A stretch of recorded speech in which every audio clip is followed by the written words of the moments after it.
제목이 무너져도 다시 시작, 무너져도 다시 시작이라는 제목을 가지고 말씀을 나누도록 하겠습니다. 이 설교 제목 다시 한번 좌우 계신 분들한테 한번 얘기할까요? 다시 시작할 수 있습니다. 이렇게 서로 축복합시다. 시작. 다시 시작할 수 있습니다. 네.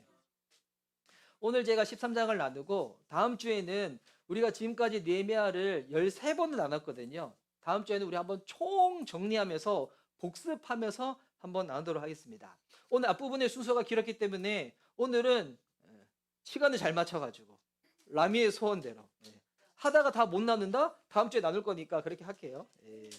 제가 이번에 그 청주에 갔다가 저도 재밌는 얘기를 하나 들었어요. 어떤 얘기를 들었냐면 그 청주 사랑교회 성도님이신데 좀 집이 멋인 것 같아요. 근데 멀리서부터 그 교회를 다니시는데 오늘 회사를 꾸리시는 그 대표신가 봐요. 근데 이제 그 회사 대표님이 주일날 예배드리고 월요일날 가면 직원들한테 그 얘기부터 한다는 거예요. 나한테 할 얘기 있으면 월요일 점심까지 나한테 얘기해. 근데 월요일 오후부터 금요일까지는 나 기분 나쁠 예정이야. 그 얘기를 한다는 거예요. 그러니까 주일날 가서 은혜를 받으신 거야. 은혜를 받고 난 다음에 이제 그 직장으로 돌아가가지고 이제 부드러워졌을 때 성도님, 직장인들 그 밑에 부하 직원 이야기를 딱 듣는다는 거예요. 근데 어떨 때는 우리 이제 그 분이 딱 갔을 때 되게 이제 기분이 안 좋을 때가 있대요. 그때는 직원분들이 그 얘기를 먼저 한대요. 아, 우리 사장님 어제 주일 예배 안 들으셨나 보다고. 교회 안 가셨나 보다고. 교회 가야 되는데 교회 안 갔다고. 그런 얘기를 한다는 거예요. 그러니까 이제 그분은 최소한 주일날 예배 드리고 바른 은혜가 언제까지 지속이 되는 거예요. 월요일 점심까지는 지속이 되는 거예요. 요즘 이제 성도님들은 예전에는 그랬어요. 예전에는 성도님들이 그래도 주일날 설교 말씀을 듣잖아요. 그러면 나갈 때까지는 기억해. 요즘은 어떤 세대가 됐냐면 설교 말씀을 들으면서 바로 잊어버려요. 예, 요즘은 들으면서 바로 잊어버리는 거야. 들으면서 잊어버리는 그 놀라운 능력은 어디서 시작되냐면 아예 안 듣든지 아니면 들으면서 딴 생각하는 거예요. 그런 얘기 안 들어오겠죠. 예. 우리 목사님들은 잘 성도님들의 마음을 잘 몰라가지고 우리 목사님들이 평신도로 오래 안 살아보니까 너무 의욕이 넘치다 보니까 어떻게 하냐면 주일날 설교 말씀 따로 드리고 우리는 주일 오후 예배가 없죠. 주일 오후 예배 설교 말씀 따로 드리고 수예배 설교 말씀 따로 드리고 새벽 예배 때 따로 드리고 막 그러잖아요. 근데 막상 그러다 보니까 들을 때는 가슴 또 뭉클뭉클해지고 은혜들 받는데 중요한 거는 얼마나 말씀을 많이 들었는가 이게 중요하지 않죠. 뭐가 중요해요? 살아내는 게 중요하잖아요. 살아가는 거. 한마디 말씀이라도 들은 바 말씀대로 실제로 살아내는 게 진짜 중요한 거잖아요. 근데 우리의 삶의 비참함은 뭐냐면 우리는 들은 바 말씀대로 살아낼 수 있는 능력이 없다는 거죠. 네. 요즘은 좀 과잉의 시대잖아요. 특별히 서울은 대한민국의 수도라서 더 그런 것 같아요. 뭐 옷이든 먹는 거든 유행이든 요즘은 완전 과잉이야. 너무 과잉이어서 요즘은 귀한 게 귀한 건지 모르는 시대가 돼버렸어요. 이게 교회 생활도 마찬가지인 것 같아요. 설교도 과잉. 저는 목회자다 보니까 뭐 신학에 대한 것들, 세미나에 대한 것들도 이 서울은 너무 많아요. 너무 많아요. 저도 예전에는 약간 그 학벌에 대한 열등감이 있어가지고 공부를 많이 하고 싶다는 그게 마음이 있었고 또 이게 사역자가 되고 난 다음에도 이게 금방 사라지지 않더군요. 그래서 전 신학에 대한 열등감이 있어가지고 공부를 많이 하고 싶은 좀 그런 마음이 있었는데 여전히 그 마음이 제 안에 아예 없는 건 아니거든요. 근데 제가 이제 요즘 그런 생각을 좀 많이 해요. 예. 배우는 건 중요합니다. 근데 배우는 목적이 뭡니까? 살아내는 거예요. 제가 새 가족반 할 때 이 얘기를 나누거든요. 여러분 우리 왜 말씀을 들었습니까? 우리가 그리스도인으로서 예수님의 제자답게 살고 싶어서 말씀을 듣는 거잖아요. 근데 요즘은 너무 과잉이라서 지식이 아는 것은 많은데 알고 있는 게 내 거라고 착각들 얼마나 많이 해요. 또 성도님들도 그런 분들 있잖아요. 큰 교회 다니시거나 아니면 유명한 목사님이 교회 다니시면 그분의 영성이 마치 자기 영성이라고 착각하는 경우들이 너무 많잖아요. 뭐 그 목사님의 영성과 내 영성은 똑같지 않죠. 중요한 거는 살아내는 게 내 겁니다. 사는 게 내 삶이에요. 들은 게 내 게 아니라 듣는 것으로 시작하죠. 배우는 것으로 시작은 합니다. 중요한 거는 그게 내 가슴까지 내려오고 실제로 내 삶을 살아내게 하는 거. 그래서 저도 죽을 때까지 이 작업이 계속되어질 것 같지만 제 삶의 목표가 하나 있다면 내가 살고자 하는 것을 설교하는 것이 아니라 내가 살아내는 것을 설교할 수 있는 설교자가 됐으면 좋겠다. 평생 걸리는 작업이지 않을까. 주님 만날 때까지 어떻게 보면 이거 이루지 못하지도 않을까라는 생각을 많이 하게 돼요. 살아내는 것을 설교하는 설교는 진짜 힘이 있거든요. 뭐 화려한 언변, 뭐 미사 요구, 뭐 여러 수사법 필요하지 않다는 건 아니에요. 근데 요즘 지치지 않아요? 지치지 않아요? 그러면 저도 그런 마음 드는 거예요. 우리 이제 새날 경건 기대로 저는 이렇게 큐티집 쭉 만들지만 한편으로는 이게 우리 성도님들 마음 가운데 되게 이게 부담감을 줄 수 있겠다는 생각도 들어요. 부담감을 줄 수 있겠다. 제가 여기서 이제 저는 시간을 정해서 와서 성경도 읽고 기도도 하는데 하지 못하는 성도님들에게는 얼마나 이게 부담을 줄 수 있을까? 내년에는 이게 좀 바꿀까 생각을 하고 있어요. 뭐 마음 있으신 분들은 그래도 성경 읽는 건 너무 좋거든요. 꾸준히 하나님 말씀 묵상하는 건 너무 좋아요. 근데 목회자도 그 못할 때 있거든요. 어떻게 매일 해요, 사람이. 바쁘면 못할 수도 있죠. 근데 이거를 너무 족쇄를 줄 수 있겠다는 생각이 들어서 뭐 이건 다음에 우리 성도님과 얘기 나누면서 좀 정하려고 하지만 새날 경건 기도회 시간을 좀 바꾸려고 합니다. 자유. 여러분 자유롭게 하라. 저는 물론 약해가지고 시간을 정해서 하려고 애는 쓸 거예요. 근데 여러분은 우리 성도님들 다 집도 멀고 바쁜데 굳이 이 예배당까지 와가지고 그 아침에 와서 또 집에 돌아가서 출근도 해야 되고 애도 돌보고 못하잖아요. 현실적으로. 이 쉽지 않잖아요. 그래서 여러분 집에서 마음 있으신 분들은 자유롭게 성경 읽고 기도는 하되 중구난방으로 하면 안 되니까 교회에서 정한 순서대로 함께 해보자. 하다가 다 못 읽더라도 함께 해보자. 내년에 제 안에 있는 소원은 여러분 이거 손 들지 마세요. 여러분 올해 성경 일독 하신 분, 여러분 평생에 성경 얼마나 많이 주님을 사랑하는 자는 하나님의 계명을 지키는 자라고 말씀하셨는데 하나님의 계명을 지키려면 우리가 말씀을 읽어야 되잖아요. 말씀을 가까이 해야 되잖아요. 몇 독 했다 이게 중요한 게 아니에요. 그런데 가까이 하다 보면 자연스럽게 그렇게 몇 독씩 하게 되겠죠.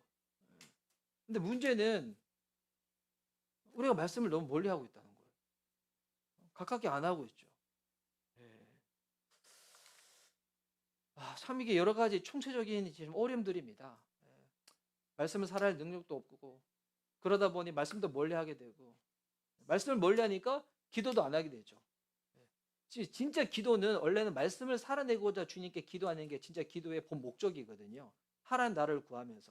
근데 이제 우리는 이 진짜 중요한 기도의 본 목적 안 하고 기도의 사이드는 많이 하잖아요.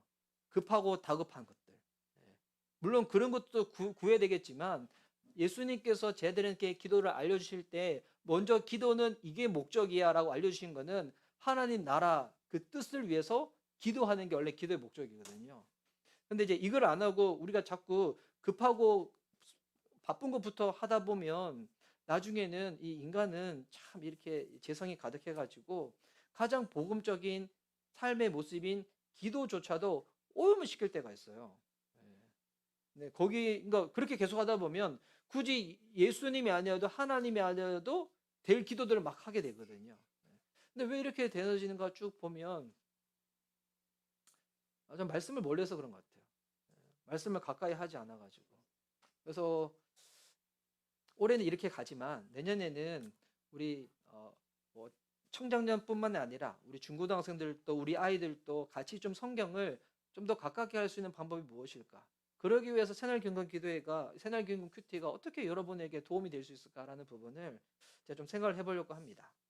우리 지난 주일날 설교가 무슨 설교냐면 성벽은 재건되었어요. 근데 그 안에 예배드릴 사람이 없었을 때 제비뽑기 해가지고 예배드리는 사람들이 생기게 되고 그들이 하나님 앞에서 기쁨으로 예배를 드리는 모습, 예배가 회복되는 모습을 딱 봤습니다. 그럴 때 어떤 일이 벌어집니까? 그 기쁨이 주변 사람들에게도 마을에게도 막 퍼져나가기 시작하고 이게 멀리는 다음 세대를 세우기 시작하는 거예요. 자녀들을 딱 세우기 시작하는 거예요. 그런데 오늘 이 13장 말씀을 읽어보면 그렇게 예배 기쁨이 회복되어졌는데 오늘 13장 말씀에 충격적인 내용이 나옵니다. 그게 오래 가지 못하는 거예요. 그게 오래 가지 못하는 거예요. 예배를 통해서 기쁨이 회복되어서 그 자리를 계속 지켜야 되는데 그게 오래 가지 못하는 내용이 오늘 이게 13장의 내용이거든요. 충격적인 내용이죠. 주일 예배에 기쁨이 회복되어진다. 참 감사한 내용인데 이것이 우리의 삶 가운데 지속적으로 유지되기 위해서는 무언가 삶의 조정이 필요하다는 거예요. 무언가 도움이 필요하다는 거예요. 구조적인 이 개혁이 필요하다는 거예요. 그래서 이 13장의 충격적인 내용들이 어떻게 벌어지냐면 이 붕괴가 순차적으로 일어났는데 세 가지가 붕괴되기 시작해요. 첫 번째는 성전이 붕괴되고요. 두 번째는 안식일이 붕괴되고요. 세 번째는 가정이 붕괴돼요. 이게 순서대로 나오거든요. 그 성전이 붕괴되는 것은 예배가 붕괴되는 거고 우선순위가 붕괴되는 것은 안식일이 붕괴되는 것은 삶의 우선순위가 무너지는 거고 가정이 붕괴되면 다음 세대가 무너지겠죠. 이게 13장에 나온 내용이에요. 여러분 12장까지 어땠어요? 예배 기쁨이 있었죠. 근데 이게 지속되지 못하고 13장에서 이런 내용이 쭉 나와버리는 거예요. 그래서 이렇게 왜 어떻게 하다 이렇게 붕괴되어졌는가? 그 내용과 그때 느헤미야가 이것을 어떻게 대처했는지가 13장에 나오는 내용들이에요. 이 부분들을 한번 살펴보겠습니다. 첫 번째, 성전이 붕괴됩니다. 성전이 왜 붕괴되는가? 이게 어떤 일이 벌어지냐면 이제 이것 좀 치워주세요. 제 얼굴 나올 수 있도록.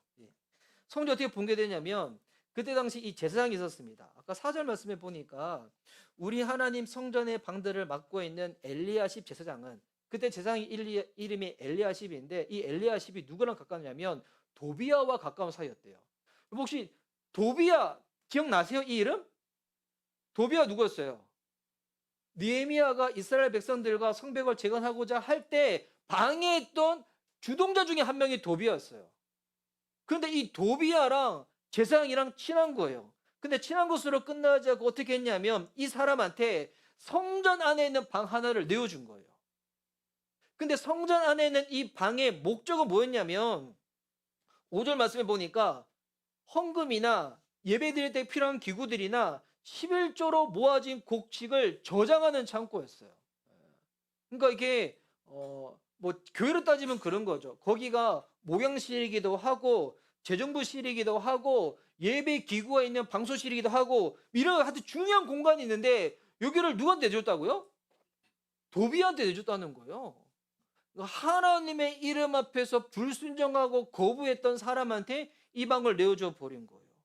이게 어떻게 이런 생겼냐면 느헤미야가 자기를 보내준 아닥삭스 왕, 그 왕의 32년째에 인사드리러 갔다가 무언가 아닥삭스 왕한테 뭐 좋은 일이 있었나 봐요. 인사드리러 갔다가 보니까 그 새에 이 제사장이 보니까 영적인 분별력을 잃어버리고 성전 안에 있는 그 중요한 방을 도비한테 내줘버렸다는 거예요.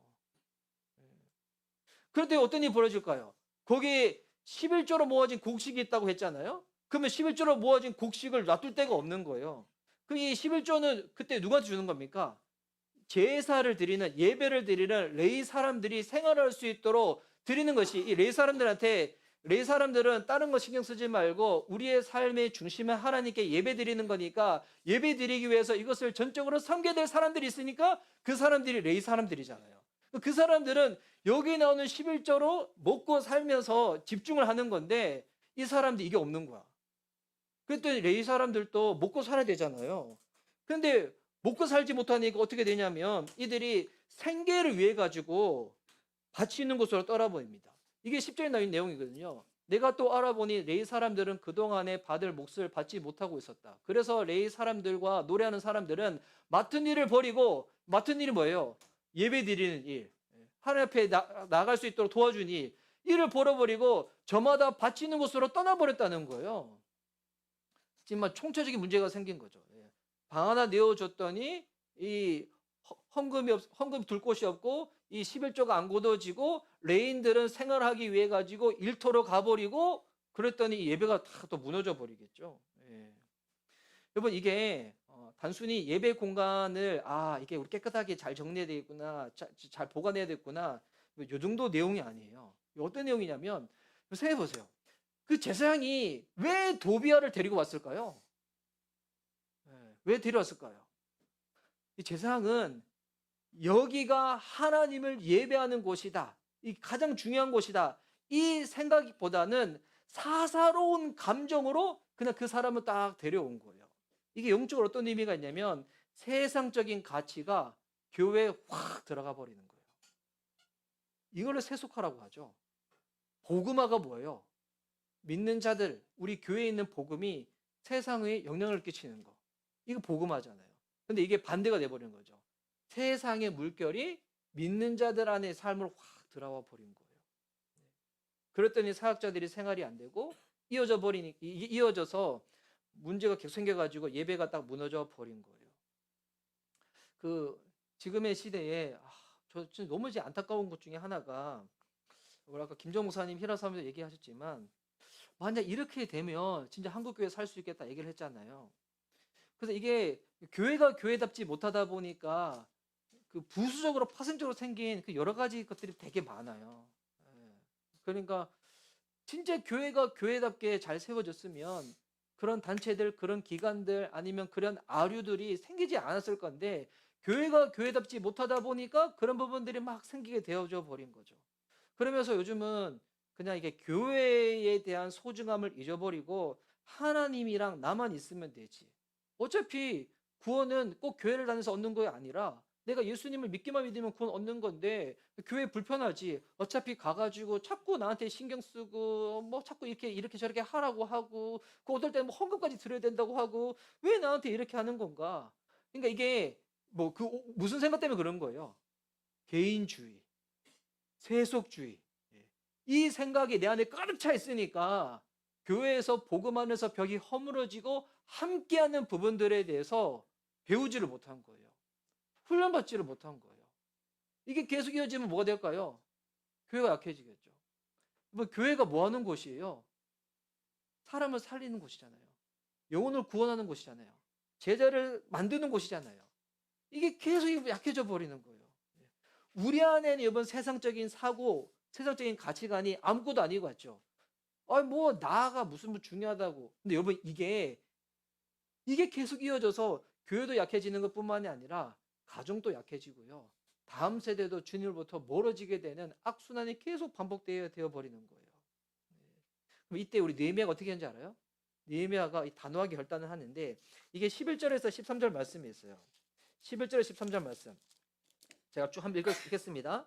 그래서 나는 어쩌자고 하나님의 성전을 이렇게 내버려 두었냐고 관리들을 꾸짖고 곧 레위 사람들을 불러 모아서 다시 일을 맡아보게 하였다. 그랬더니 온 유다 사람들이 곡식과 새 포도주와 기름의 11조를 가지고 와서 창고에 들여다 놓았다. 나는 셀랴마 제사장과 사독 서기관과 레위 사람 부다야를 창고 책임자를 삼고 마따니아의 손자이며 삭굴의 아들인 하나를 버금 체기자로 삼았다. 그들은 모두 정직하다고 인정을 받는 사람들이다. 그들이 맡은 일은 동료들에게 돌아갈 몫을 골고루 나누어 주는 일이었다. 느헤미야가 어떻게 합니까? 일단 방을 싹 비웁니다. 도비아 쫓아내는 거죠. 방 싹 비우고 거기 깨끗하게 하고 난 다음에 레인들을 다시 딱 세우는 거예요. 11조 체계를 딱 회복하는 거예요. 그리고 이 들어온 헌물을 맡을 사람들을, 책임감 있는 사람들, 사람들한테 인정받고 신뢰받는 사람들을 딱 직분자로 딱 세우는 거예요. 원래 바로 잡아야 될 것들을 바로 딱 잡는 거죠. 근데 여러분, 이것으로 끝나지 않아요. 그러나서 느헤미야 뭐 하냐면 가장 중요한 거 하죠. 하나님께 기도합니다. 이 14절에 나오거든요. 하나님, 내가 한 일을 기억하여 주십시오. 하나님의 성전을 보살핀 일과 예배를 드릴 수 있도록 정성껏 한 이 일을 잊지 마십시오.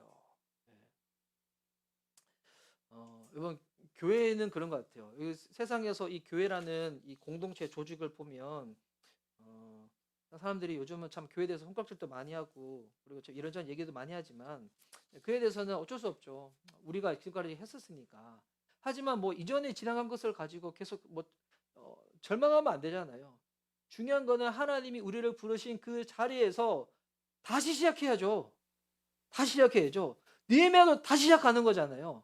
생각해 보세요. 느헤미야가 본인이 가지고 있는 편한 상황을 다 버리고 이렇게 헌신해서 왔는데 세워졌다고 생각했는데 가서 확 무너져 버린 거예요. 얼마나 마음에 낙심이 왔겠어요. 이도 사람인데. 하지만 낙심 가운데만 머물러 있지 않죠. 개혁을 하는 거예요. 비울 건 비우고 정결할 건 정결하고 레인들 세우고 11조 체계 세우고 사역자 세우고 봉사자 딱 세우는 것입니다. 이럴 때부터 새로워지는 거예요. 여러분 이거를 우리의 삶 가운데 적용한다면 큰 것부터가 아니라 개인적으로는 한번 주님 앞에 있어 볼 때 내 안에 하나님이 기뻐하시는 생각이 아니라 하나님 보시기에 서운할 것 같고 섭섭할 것 같고 하나님이 기뻐하지 않는 생각들이 무엇인지를 확인하는 거예요. 거룩하신 주님 앞에 있으면 그런 것들이 확인되어질 거예요. 내 안에는 그 이기심, 질투, 그 게으름, 아니면 자꾸 부정적인 생각들, 막 이런 부분들, 여러분 그거 하나 내가 비워내는 게 무슨 큰일이라 생각이지만 아니에요. 여러분 그거부터 시작하는 거예요. 그거부터. 주님 앞에서 내 안에 들어와 있는 이 세속적인 관점들, 되지 않는다고 생각하고 과연 될 수 있겠어? 이런 생각들 내려놓는 거예요. 정말 하나님이 살아계셔서 그가 전능하신 하나님이라면, 모든 것을 할 수 있는 하나님이라면 나는 절망이지만 그분은 하실 수 있겠지. 나가는 거예요. 생각부터 바꾸는 거예요. 내 안에는 그런 고집들, 완악함, 하여튼 그부터 주님 앞에서 내려놓는 거죠. 여러분 그게 이어져서 가정도 살리고 교회도 살리고 여러분 이 대한민국도 살리는 거예요.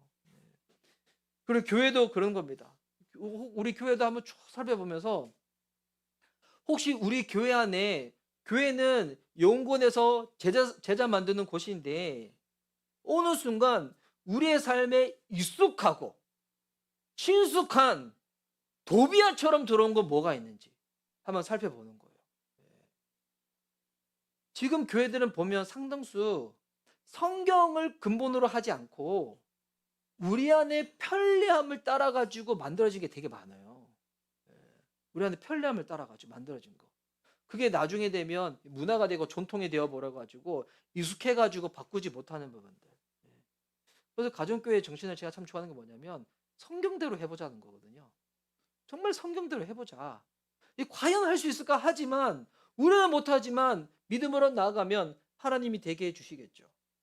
여러분 삶 가운데도 여러 방들이 있을 거예요. 여러분 삶의 영역의 여러 방들, 여러분 생각의 여러 방들, 여러분 생각과 삶에 지금 몰래 기습해서 들어와 있는 도비아가 있다면 무엇입니까? 여러분 삶에 지금 무너진 예배, 목장, 섬김의 영역은 무엇입니까?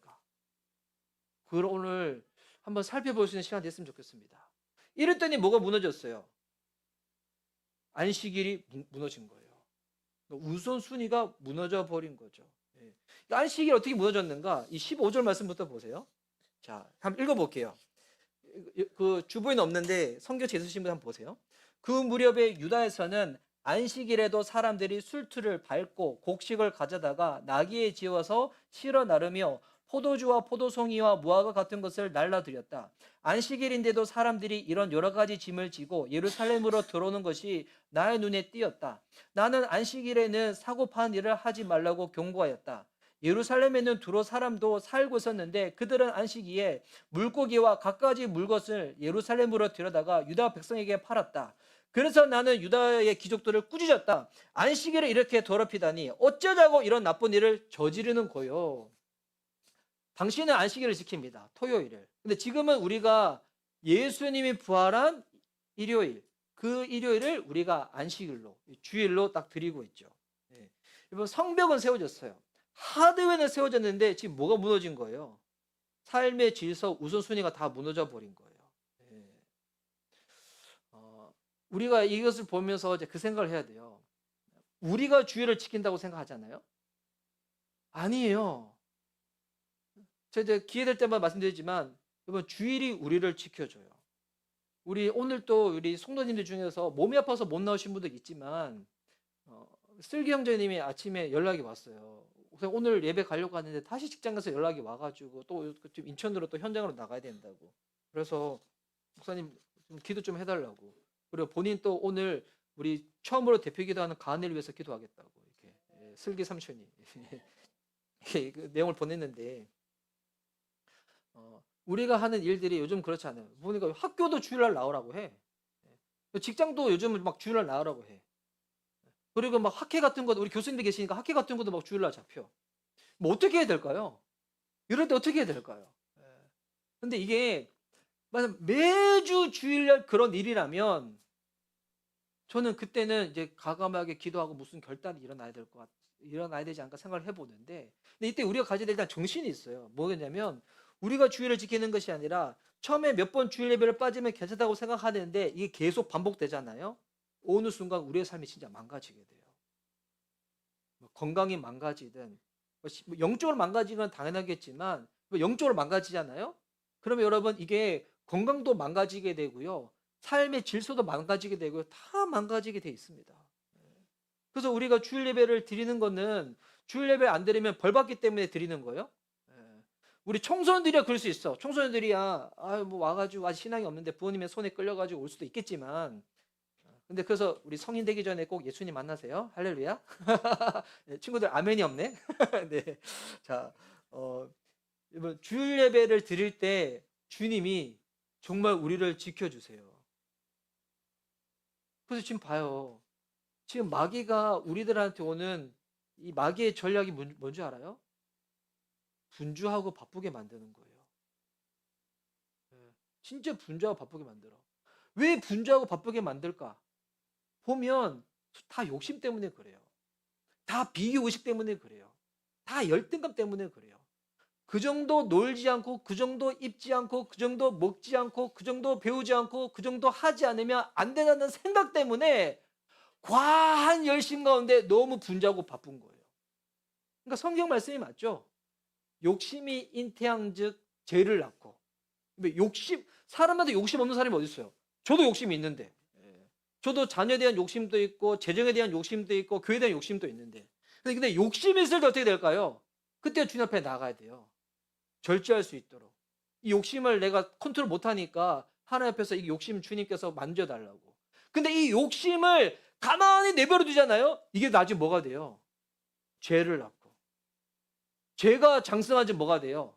사망에 이르게 돼서. 사망이 단지 죽는다는 걸 얘기하는 게 아니에요.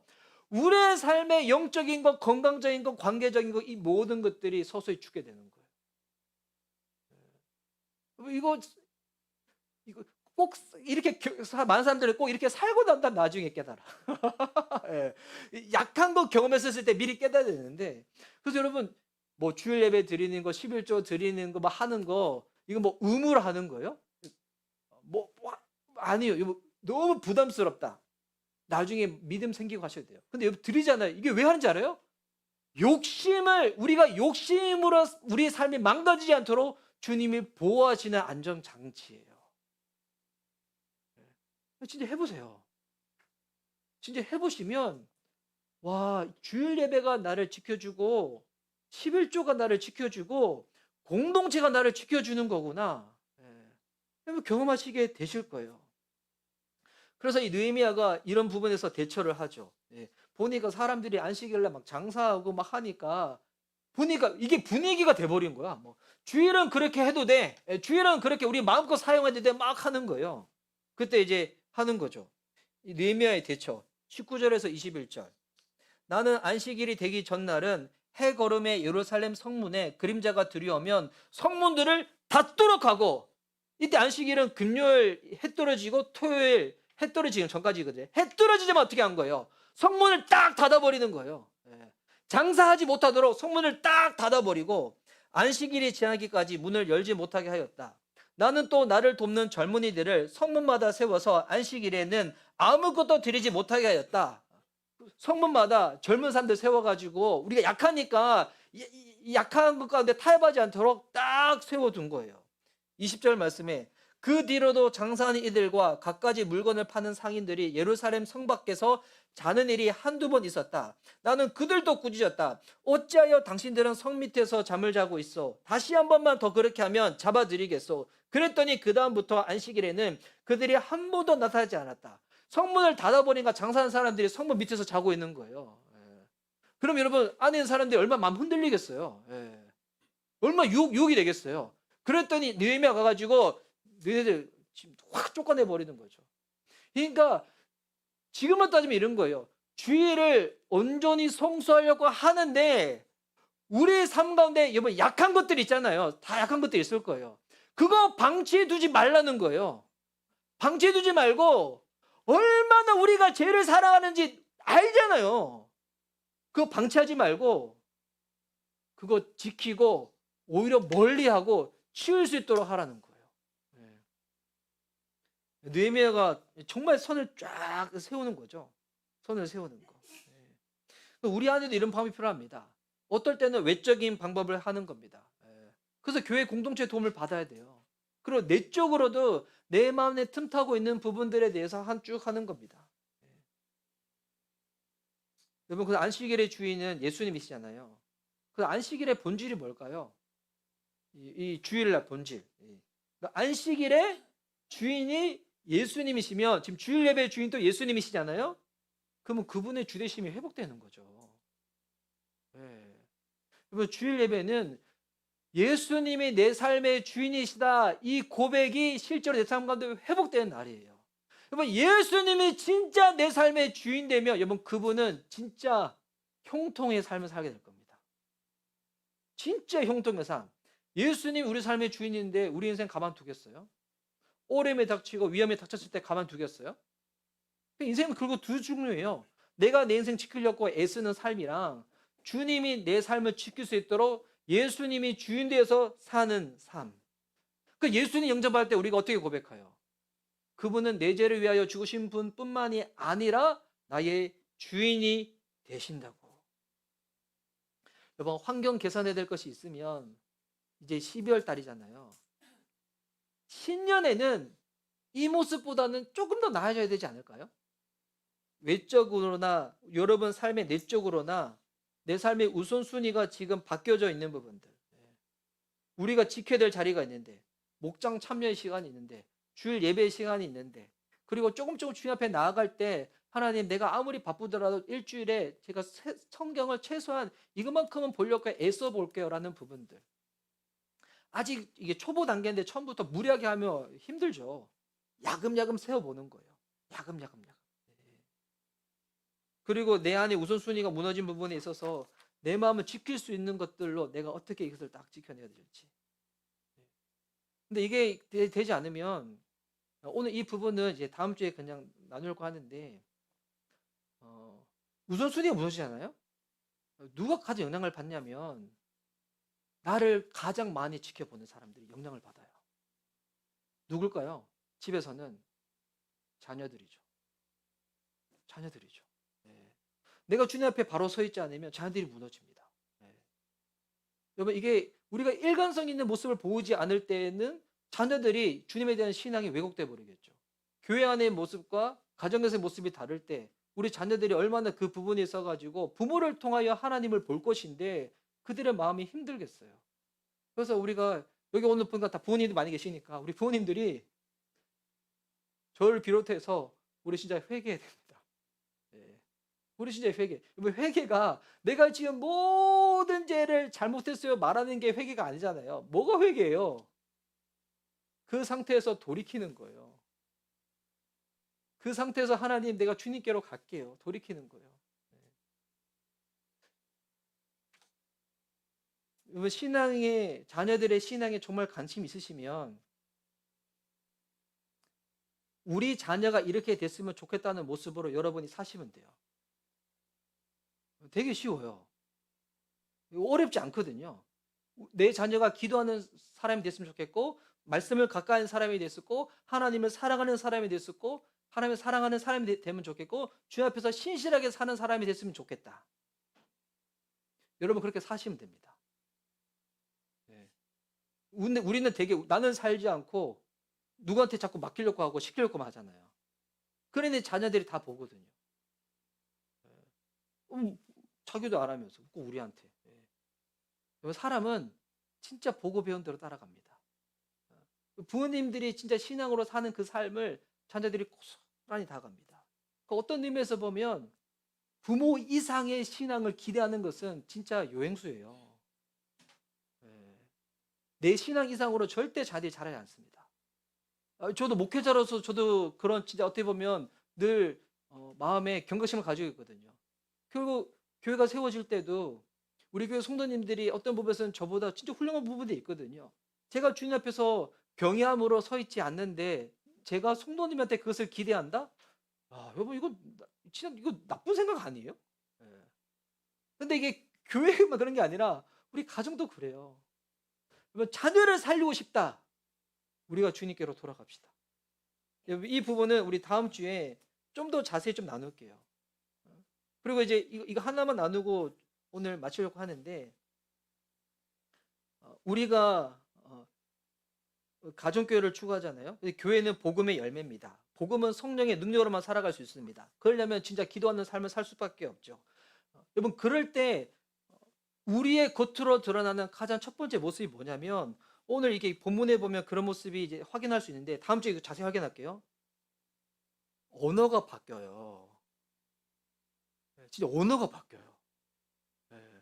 진짜 사람을 살리는 언어로 바뀌어요. 사람을 살리는 언어로. 가정에서 부모님의 언어가 바뀌어야지 자녀가 살아요. 이게 진짜 복음의 언어, 빛의 언어로 회복되어 살아요. 여러분 진짜 말만 잘해도 자녀는 삽니다. 진짜 말만 잘해도. 돈 안 드는데 제일 쉬운 게 말하는 거잖아요. 생각해보면 우리가 말을 가장 함부로 하는 사람이 가족이에요. 가장 함부로 하는 사람이. 목회자가 성도한테 말 함부로 할 수 있을까요? 못해요. 근데 내 가족이라서 말 함부로 할 때가 있거든요. 그때 진짜 말 한마디만 잘해도 자녀는 삽니다. 근데 말이 잘 안 바뀌죠. 어떻게 될까요? 그래서 주님 앞에서 우리가 기도하는 겁니다. 우리 공동체 내에서 같이 그 부분을 연습하며 훈련하며 나아가는 것입니다.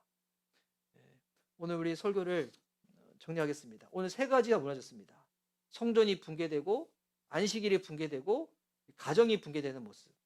가정이 붕괴된 모습은 다음 주에 좀 더 자세히 살펴볼게요.